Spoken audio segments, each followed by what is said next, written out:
जय हिंद दोस्तों, स्वागत है आप लोग का आज की क्लास में। तो क्लास 8 का भूगोल जो कि हमारी दुनिया है, इकाई 1 का ख, ठीक है। और इस चैप्टर का नाम है, टॉपिक का नाम है वन एवं वन्य प्राणी संसाधन, ठीक है। इसका शायद ख ग घ तक इसका मतलब यूनिट है। इस सब को हम लोग देख लेते हैं। चलिए तो बात करते हैं वन की, और इसमें वन के ही बारे में विस्तार से बताया गया, ठीक है। तो वन से स्टार्ट करते हैं। वन, ऐसा कहा जाता है वन है तो हम है कि नहीं। ऐसा कहा जाता है कि वन है तो हम है, ठीक है। और वन मानव के आर्थिक जीवन का एक प्रमुख अंग है।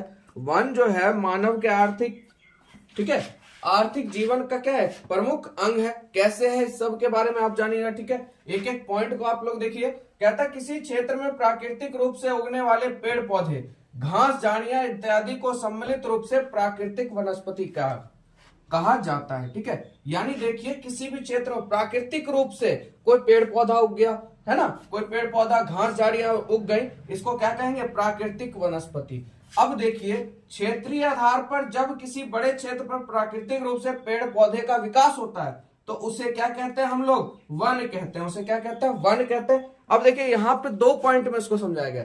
यानी कहने का मतलब प्राकृतिक रूप से जो आपके पेड़ पौधे उग जाते हैं, घास उग जाते हैं, ठीक है, घास उग जाते हैं। और जब ये बड़ा क्षेत्र अपना पूरा कर लेते हैं तो बड़े क्षेत्र में जो बड़े बड़े पेड़ हो जाते हैं और बड़ा क्षेत्र बना लेते हैं, उसी को क्या कहते हैं, वन कहते हैं, ठीक है। चलिए, समाज की पर्यावरण संबंधी जरूरतों को पूरा करने के लिए भी वनों का विकास किया जाता है। समाज की जितनी भी जरूरत है, समाज की जरूरत किससे होगी, पर्यावरण से, और पर्यावरण की जरूरत है समाज से। इस सब को पूरा करने के लिए हमें वनों का विकास करना आवश्यक है, ठीक है। जिसे क्या कहते हैं, सामाजिक वानिकी। यानी देखिए समाज की पर्यावरण संबंधी जरूरतों को पूरा करने के लिए वनों का जो विकास किया जाता है उसी को सामाजिक वानिकी कहते हैं, ठीक है। ये भी आपके एग्जाम में क्वेश्चन बना हुआ है, सामाजिक वानिकी किसे कहते हैं।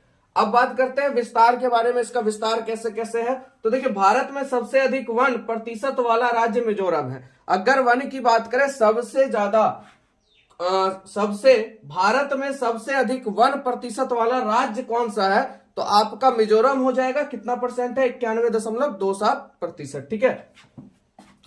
जबकि सबसे अधिक वन क्षेत्र वाला राज्य कौन सा है आपका, मध्य प्रदेश। यहां पे आप लोग कंफ्यूज मत होइएगा, ये यहाँ पे राज्य है, ठीक है। और सबसे अधिक वन प्रतिशत की बात हो रही है, और यहां पर क्या हो रही है, वन क्षेत्र की, ठीक है। तो ये ध्यान रखिएगा, अगर अधिक वन क्षेत्र वाला राज्य पूछे तो मध्य प्रदेश है, 77.7 वर्ग किलोमीटर तक फैला हुआ है। प्रतिशत में अगर बात करेगा तो आपका कौन सा हो जाएगा, मिजोरम हो जाएगा, 91.27%, ठीक है। क्षेत्र में बात करें तो आपका मध्य प्रदेश, प्रतिशत में बात करें तो आपका मिजोरम। समझ गए आप लोग।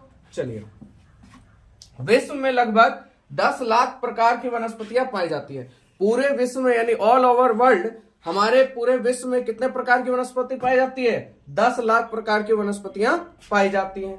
वन एक महत्वपूर्ण संसाधन है जिससे कई प्रत्यक्ष एवं अप्रत्यक्ष लाभ हैं, ठीक है। और इसलिए पृथ्वी के विषुवतीय प्रदेशों में पाए जाने वाले घने वनों में पृथ्वी का फेफड़ा कहा जाता है। देखिए विषुवतीय प्रदेश में सबसे ज्यादा आपका वन पाया जाता है। कहां पाया जाता है, विषुवतीय प्रदेश में। और इसे पृथ्वी का फेफड़ा भी कहा जाता है, किसे, विषुवतीय वन में। यहां से भी क्वेश्चन आपका बन सकता है, क्योंकि यहाँ भारी मात्रा में कार्बन डाइऑक्साइड का अवशोषण एवं ऑक्सीजन का क्या होता है, उत्सर्जन होता है। यानी भारी मात्रा में कार्बन डाइऑक्साइड को लिया जाता है और उतने ही मात्रा में ऑक्सीजन को वहां उत्सर्जित किया जाता है, यानी छोड़ा जाता है, ठीक है। तो वन कितना फायदेमंद है आप समझ रहे हैं। वन का एक तरह से अगर काम समझिए तो कार्बन डाइऑक्साइड और ऑक्सीजन का लेवल बरकरार रखना, यानी इक्वल रखना।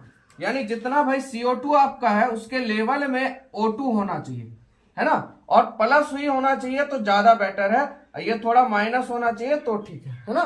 तो इसको इक्विवेलेंट करने का काम कौन करता है, आपका वन करता है। कौन करता है, वन करता है। चलिए आगे देखते हैं। आगे देखिए आप लोग का हिमालयन यव, ठीक है। ये जो हिमालयन यव नामक पौधा है, इस पौधे से प्राप्त रसायन से कैंसर के उपचार हेतु दवाइयां बनाई जाती है, ठीक है। यहां से भी क्वेश्चन आपका पूछ सकता है कि कौन सा रसायन है जो कैंसर के उपचार में दवाई का काम कर सकता है, तो हिमालयन यव नामक रसायन है, यानी पौधा है, औषधि है, जिससे कैंसर के उपचार में इससे क्या बनाई जाती है, दवाइयां बनाई जाती है, ठीक है। आगे बात करते हैं वन संसाधन का वितरण।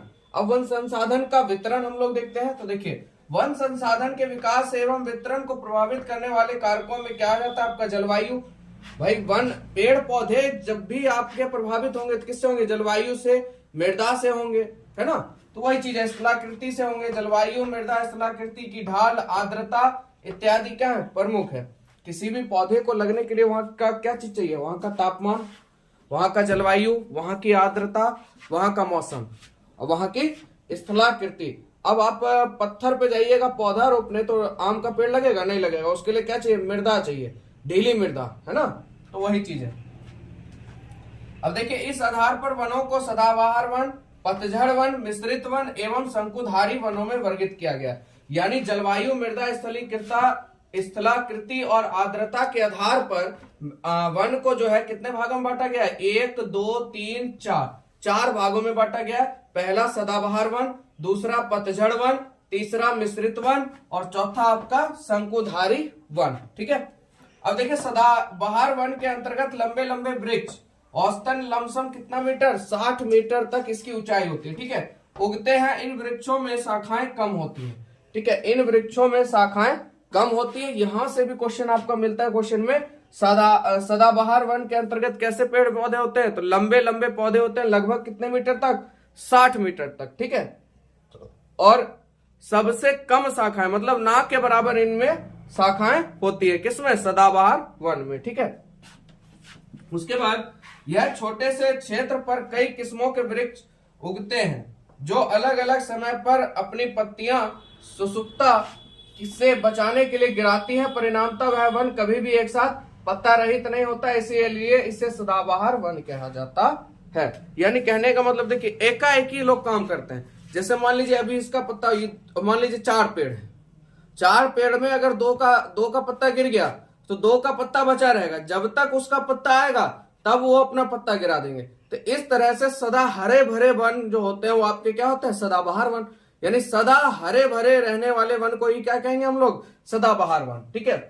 अमेजन, दक्षिण अमेरिका में इन वनों का सेल्वा कहा जाता है। अमेजन जो है आपका, जो कहाँ है, दक्षिण अमेरिका में, वहां पर इन वनों को क्या कहा जाता है, सेल्वा कहा जाता है। बहुत बढ़िया पॉइंट है आपका, क्या कहा जाता है आपको, सेल्वा। ठीक है। और भारत में ऐसे वन पश्चिमी घाट के पश्चिमी अंडमान निकोबार द्वीप समूह, ठीक है, एवं उत्तर पूर्वी राज्यों में पाया जाता है, जहां आपका सिनकोना, रबड़, महोगनी, एबोनी, ताड़, नारियल, आयरनवुड, बरगद इत्यादि के वृक्ष आप लोग को वहां देखने के लिए मिलते हैं। उष्ण कटिबंधन के अलावा शीतोष्ण कटिबंधन में भी आपका सदाबहार एवं पतझड़ वन मिलता है। ठीक है। यहां पर आप देख रहे हैं ये चीज, ये आपके कहां पे मिल रहे हैं, पश्चिमी घाट के पश्चिमी अंडमान निकोबार द्वीप समूह एवं उत्तरी पूर्वी राज्यों में पाए जाते हैं। उत्तरी पूर्वी राज्यों में आपके पाए जाते हैं, जहां पे कौन कौन से पेड़ आपको मिल जाएंगे, सिनकोना, रबड़, महोगनी, एबोनी, तार, नारियल, आयरनवुड, बरगद। ठीक है। उष्ण कटिबंध के अलावा यहाँ पे शीतोष्ण कटिबंध में भी आपको देखने के लिए मिल जाते हैं। यानी उष्ण कटिबंधन में आपको ये सब पेड़ मिलते हैं। ठीक है, सदाबहार वन, और शीतोष्ण कटिबंधन में भी आपको सदाबहार एवं पतझड़ दोनों मिलते हैं। ठीक है। यानी उष्ण कटिबंधन में आपको सिर्फ देखने के लिए मिलता है क्या चीज, सदाबहार वन, और शीतोष्ण कटिबंध में आपको देखने के लिए मिलता है सदाबहार और साथ साथ पतझड़ वन। ठीक है। चलिए देखिए, जो आपके उष्ण कटिबंधीय पतझड़ वन है, ये 100 से 200 सेंटीमीटर वाले वर्षा वाले क्षेत्रों में पाया जाता है आपका। ठीक है। और ग्रीष्म ऋतु के पहले सुसुप्ता से बचने के लिए इन वनों के वृक्ष अपने पत्ते क्या करते हैं, गिरा देते हैं, जिससे सारा वन एक साथ पत्ता रहित हो जाता है। इस कारण इसे पतझड़ वन कहते हैं। समझ में आया आप लोग को। यानी सभी पत्ते एक ही बार अपना पत्ता गिरा देते हैं। अब कोई बहुत बड़ा जंगल है, ठीक है, अब टोटल पत्ता एक साथ गिरा दे तो पूरा जंगल क्या लगेगा, खाली लगेगा। तो वैसे वन को क्या कहेंगे, पतझड़ वन कहेंगे। तो वही चीज यहाँ पे हमको बताया गया। ठीक है। और इस प्रकार के वन जो है आपके पश्चिमी घाट के पूर्वी ढाल एवं बिहार, उत्तर प्रदेश, झारखंड, ओडिशा, मध्य प्रदेश, कर्नाटक, छत्तीसगढ़ जैसे राज्यों में मिलते हैं। यहाँ सागवान, साल, रोजवुड, चंदन, शीशम एवं शहतूत इत्यादि के वृक्ष उगते हैं आपके इन राज्यों में। ठीक है। चलिए समझ गए आप लोग, आगे बढ़ते हैं। ज्वारीय वन का विकास देश के डेल्टा प्रदेशों में हुआ है। अब देखिए एक और वन है आपका ज्वारीय वन, जिसका विकास कहाँ हुआ है, डेल्टा प्रदेशों में हुआ है। पूर्वी तटीय भाग में ऐसे वन मिलते हैं आपके, पूर्वी तटीय भाग में आपके ज्वारीय वन जैसे वन मिलते हैं। और जहां सुंदरी जैसे मैंग्रोव यानी दलदली वृक्ष की प्रधानता है, यहाँ कैसे वन मिलते हैं आपके, सुंदरी, सुंदरी जिसको मैंग्रोव भी कहते हैं, दलदली वृक्ष की, इसको दलदली यानी वृक्ष की क्या प्रधानता है, कहां पे, ज्वारीय वन में। ज्वारीय वन में आपकी कैसे पौधे मिलते हैं, पौधे में वृक्ष मिलते हैं आपके, सुंदरी। ठीक है, चलिए वनों की उपयोगिता, आगे हम जानते हैं वनों की उपयोगिता। तो देखिए वन का उपयोग भोजन के स्रोत के रूप में होता है ना, वस्त्र निर्माण करने के लिए होता है, कच्चे माल की प्राप्ति के लिए होता है, और लकड़ी प्राप्ति के स्रोत के रूप में तो करते ही है ना। सबसे ज्यादा अगर काम है वृक्ष का तो ज्यादा महत्व आप लोग किसको दीजिएगा, वृक्ष में अगर बात किया जाए तो लकड़ी काटने में उम्मीद है कि सबसे ज्यादा उपयोग होता है वृक्ष का। लकड़ी काट के जरना बनाने के काम, किसी वस्तु का निर्माण करने में, तो इस सब चीज में भाई वन की उपयोगिता क्या है, ज्यादा है।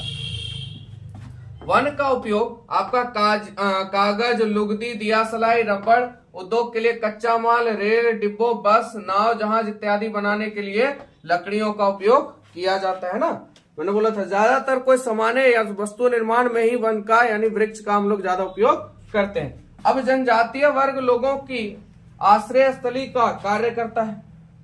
जो जनजातीय है ना, तो घने घने पेड़ पौधे, या मान लीजिए किसी के पास रहने खाने का घर नहीं है तो क्या करते हैं, पेड़ के नीचे अपना डेरा दे देते हैं, तो वहां पे उनको स्थायी थोड़ा सा मिल जाता है, जगह मिल जाता है रहने का। भूस्खलन एवं मृदा अपरदन रोकने में भी यह उपयोगी है। सही बात है, सबसे ज्यादा अगर पावरफुल चीज है यानी सबसे ज्यादा अगर वृक्ष का जबरदस्त काम है तो आपका अपरदन में, ये जल्दी मृदा को अपरदन होने नहीं देता, क्योंकि जितना बड़ा क्षेत्र पेड़ पौधे या जंगल मतलब वृक्ष का होगा वहां पे मिट्टी की पकड़ उतनी मजबूत होगी, तो वहां जल्दी मृदा अपरदन नहीं होगा। यानी मतलब मिट्टी का जो ऊपरी परत होता है, क्या मैंने बताया था, मृदा अपरदन का मतलब मिट्टी के एक ऊपरी परत का हटना ही क्या कहलाता है, मृदा अपरदन।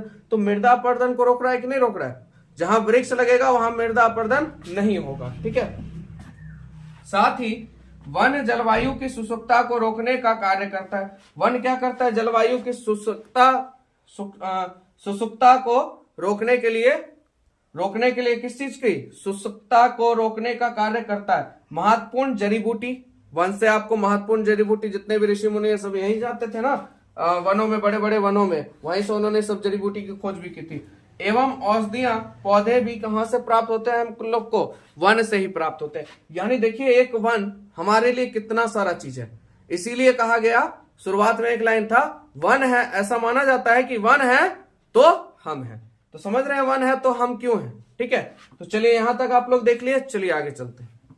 आगे कहता है परंतु पिछली 2 शताब्दियों में बढ़ती जनसंख्या की जरूरतों को पूरा करने के लिए वनों को बड़े पैमाने पर काटा गया। सही बात है, सभी का मान लीजिए काम, अधिकतर काम किससे हो रहा है, वन के द्वारा हो रहा है, और वन का बहुत बड़े भाग से वन को काटा जा रहा है ना। तो ठीक है, तो अतः वन क्षेत्र घटते जा रहा है। अब वन ज्यादा कटाई होगा तो उसका क्षेत्र क्या होगा, कमेगा, है ना।